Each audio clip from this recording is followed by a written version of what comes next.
Welcome to your first look. It is the next to last round of the Lucas Oil Pro Motocross Championship. This is the Thunder Valley National. I'm Jason Weigandt for RacerX. Just glad we're here, folks. Every single round of this series, at one point we've heard this race might not happen, this race might not happen, but here we are. We're getting in at least 8 of the 9 scheduled races this year. Sorry about your luck, Washougal. We had to go to Loretta's twice. So with only 2 races to go here and Fox Raceway at Pala in California next weekend, championship starting to come into focus, and that will be our focus for this day's show. Got interviews with our points leaders who are also our race winners at our last event in Florida. We'll start in the 450 class. It is now starting to look very doable for Zach Osborne. Now Zach, I talked to him earlier this week, isn't really thinking championship tomorrow, but if you do a little math, it's not impossible to envision with a 29-point lead over Adam Cianciarulo and a 30-point lead on Marvin Musquin that Zach could actually claim the #1 plate on this race weekend. You do a little math, it would basically take a 1-1 from Osborne and finishes of 5th and 6th or worse for Musquin and Cianciarulo both in both motos to start tilting Osborne toward a 50-point advantage, which is what he would need to wrap it up. If you look at the way this field has worked this year, you can see it both ways. The chances of a rider being off and getting like 6th in both motos, it's not impossible because this field is still very deep. You've got spoilers. I don't think anyone considers at this point the math to be on Eli Tomac's side, but he certainly can go in there and finish ahead of people and steal points away. You've got Baggett, you've got Barsha. Max Anstey was good in a moto last weekend. Chase Sexton, a lot of guys that get in between. But it would have to happen for both Cianciarulo and Musquin. But remember, same thing you say about them being pushed back by that deep field could apply to Osborne as well. They could even make up points this weekend. So I don't think the championship yet is really what Osborne's thinking. It's more likely it's going to come down next weekend, but it is amazing to think that he's got that big of a pad, that it is at least a mathematical possibility. But an amazing season for Osborne, really punctuated by that first moto last week in Florida that he said was the most pivotal moto maybe of his entire career to stem the momentum away from a fast closing Adam Cianciarulo. So like I said, I did get to talk to Zach this week. First thing I really wanted to know about is this story that we tell all the time, how far he's come to get from here to here, which is at one point couldn't even find a ride in the US and had to try to find any way to make a living, which is racing in Europe. And that was a bit of a hand-to-mouth existence. The famous tent story that we usually kid Osborne about in the pits. Let's flush it out in full. Zach Osborne once had to sleep in a tent at a race in Russia. Okay, I did sleep in a tent in Russia. We were there for a GP. We were like 10 hours from Moscow, out in the middle of the country in Russia. There were no hotels around, nothing to speak of. Everything that was around, the big teams had gobbled up long before we got there. So my teammate at the time, Mel Pocock, he was leading the European Championship, and there was one spare bed in the truck that he could sleep in. So, and I was not in the championship in the MX2. So I was like, look, you can sleep in the truck. My mom and I'll sleep on an air mattress outside underneath the awning in the tent. So we did. So I asked Osborne after that, did you ever think that you were ever going to climb from those depths all the way here? And he said, no, that climb is too impossible to ever expect that something like what has happened this year could potentially happen. No, someone asked me that recently, like, you must have had all this confidence knowing the whole time that you're in Europe that you'd be good enough to come back here and do this. And I was like, well, no, actually, I never had any confidence in that or what I was doing. Kind of as a kid, I struggled with that as well. So at that point, it was just me racing because I didn't want to get a job and, I was still doing quite decent. So it was like, what's next? And I somehow bloomed to get to where I am today. So isn't that amazing? What a great story it would be for Zach Osborne. There's a wooden stake back here that I probably need to bang on though, because with 4 motos to go and the most unpredictable year in modern human history, we certainly don't want to start counting points before they have been scored. Let's go to the 250 class. It's a little bit tighter. I don't think anyone is expecting Ferrandis to clinch the #1 plate tomorrow, but he does have the edge now based on 4 straight moto wins, getting that points lead back. It's beginning to look more and more desperate for Jeremy Martin simply because Ferrandis has been too fast for anyone to hold him back this year. As long as Ferrandis avoids trouble, he should be good. But I'm going to tell you some history here, and it doesn't line up well for the Frenchman. Literally, I'm going to tell you a couple stories. So all the way back in 1990, Frenchman Jean-Michel Bale had a huge lead in what was then called the 125 class, broke his arm at Washougal, didn't win the title. 2009, Frenchman Christophe Pourcel had a nice lead over Ryan Dungey, bike blew up at Southwick. 2010, Christophe Pourcel, points lead over Trey Canard going into the final round at Fox Raceway. Canard crashes, it looks like it's going Pourcel's way, Pourcel crashes, breaks his humerus, doesn't win the title. Marvin Musquin had a nice points lead in 2015 for a while. Jeremy Martin came back, they battled, they went into the final round at Ironman, basically tied in points. What a great showdown it was set to be at the finale, and Musquin's engine blew up in the first moto. And also 1 year, Stefan Roncada had a big points lead over Travis Pastrana. He twisted his knee at Millville, and then Pastrana won like the last 6 motos of the year, and in the final moto of the season, took the points lead away from Roncada. Those are all French riders who at one point had a points lead in what is now called the 250 class, and maybe at one point each of them thought the title was theirs, and it didn't work out. I mean, Pourcel completely and totally had it in 2010. Canard had crashed. He was never going to make up ground. So you never know what's going to happen. I don't know if Ferrandis knows about any of this, and I'm not going to be the one to remind him. I mean, he's a completely different human being than them. It's just a weird coincidence with Frenchmen leading the points in this series. Had a chance to talk to Ferrandis earlier in the week, and I really enjoyed. He's really one of the most outspoken and honest riders in the pits. Now, you probably don't know that because Ferrandis is impossible to understand at times. So I implore you to maybe rewind this interview back at times so you can actually understand everything he has to say, because he has great insight. Ferrandis said a key to this year has been the great lesson he learned last year.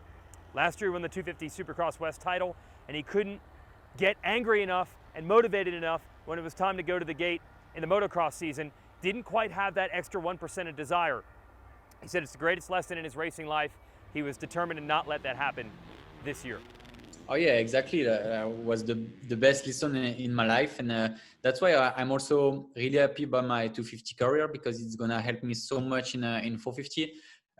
For sure, last year, I mean, I never won a big championship in my life, so that was my first one, and it was so crazy the way it happened that I was just happy about everything I achieved, and to finally get this title that I was chasing for so many years.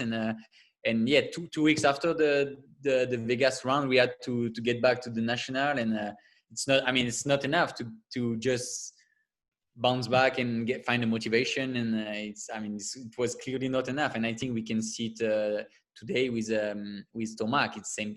I feel like it's I don't know, but I feel it's same. Like you want to achieve something for so many years, and when you do it, it's just a big relief. And after that, there is nothing else you want to do almost. So for me that was my problem last year, and this year it helped me a lot when I won the championship in Salt Lake, like in the Super Championship in Salt Lake. Like 3 days after, I was back to work and really motivated for the national motocross. So that's a mistake that I don't want to do anymore, and I think we showed that it was a good lesson. Okay, so that was problem number one solved for Ferrandis, to win the Supercross title this year and immediately get himself motivated again to go after this championship. Because a year ago, remember, Cian Cirulo had the heartbreaker in Supercross, so he was motivated to get revenge outdoors. So Ferrandis has figured out that problem in 2020. Obviously, he went 1-1 at the first race of the year. Now, some of the problems he has had are due to bad starts. He's chronically been a bad starter throughout his career. He said he's made some bike changes to fix that, and lately it's been a lot better.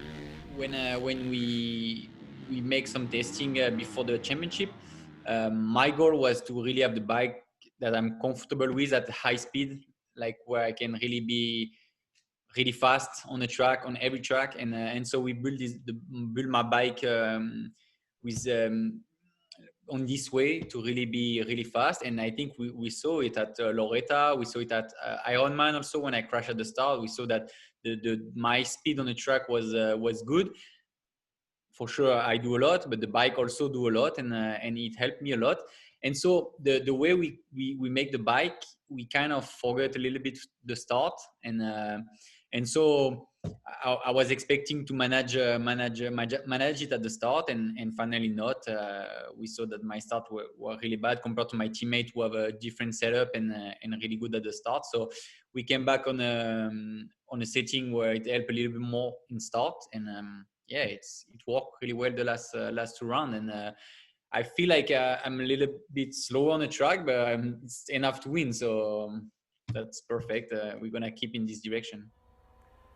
Okay, so that's small picture stuff with Ferrandis. But again, I love talking to this guy because of his honesty and really the depth that he thinks onto a lot of topics. So I'm going to take two broader picture topics here, and you'll enjoy what he has to say. First of all, Ferrandis, as you might remember, took out Christian Craig at the Anaheim Supercross earlier in the year, and then he got booed horribly. And he is a French rider, and when they step out of line, the fans come down on them. You probably have an opinion on Muscan and Cianciarulo bumping into each other last weekend. In fact, you're probably mad that I'm saying bumped into and not saying that Marvin took Adam out. So often when you're the foreign rider, you are dealing with the fans not being on your side, and maybe that's a disadvantage. In the interview I had with Ferrandis, it was myself and TV producer Chris Bond asking questions. Bondo said, it always struck me if you have a bit of a lonely existence because you are the foreign rider living and racing in America. But Ferrandis does not see it that way. He thinks there are some disadvantages to being a foreign rider, but there are some advantages. He does not have any distractions because he doesn't even have that many friends or any family. He has nothing else to think about except racing dirt bikes. I think every rider always have during his career this kind of challenge. I think I don't have more than the other. I think as a foreign racer, yes, we have some challenge, but also when I look back, I think guys like me, Marvin, Roxanne, it's almost like it helped us because we came from such a different place of the world and so far from everything that it almost give us the fire in us to go out and perform. So sometimes it's a challenge. Yeah, for sure. The incident with Craig, I feel like if I wasn't French, that would be different. But I mean, who knows? But at the same time, maybe if I wasn't French, I would want to win that much, like as much as I want. So it's hard. I mean, it's just we all have a different path, and I feel like it's good also for the industry in the US to have foreign racer, and even if it's national championship, I think it's good to have people from everywhere in the world, and yeah. Okay, and one more big picture thing from Ferrandis. I asked him last year when I saw him in the pits, what was it like to have to race against Jeffrey Herlings back in his days in the MX2 class of the Grand Prix circuit? And he said it was unbelievable to try to ride at that limit. In fact, there was a time in Ferrandis' career that we considered him very injury prone. He missed a lot of time when he first came over to the US. He told me that having to ride over his limits to try to keep Herlings in sight taught him some bad habits, and he's had to learn how to rein it down.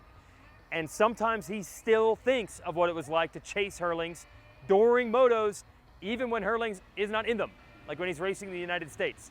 I thought this was very interesting. It's funny that you talk about that because I think this weekend, the last couple laps in the second moto in Florida, I was thinking about it. I don't know why, like it's completely crazy to think about stuff like this when you're racing, but I have a good gap on the second and I kind of have time to, I had some time to relax a little bit on the track, and I was like, dude, all this year chasing Jeffrey in Europe, that helped me so much in Florida because it was sandy, the wave section and all the sand on the track was kind of, I mean, my skill from Europe helped me a lot on this track. And I was like, all this year that I chased Jeffrey, I tried to beat him. It helped me so much on a day like today.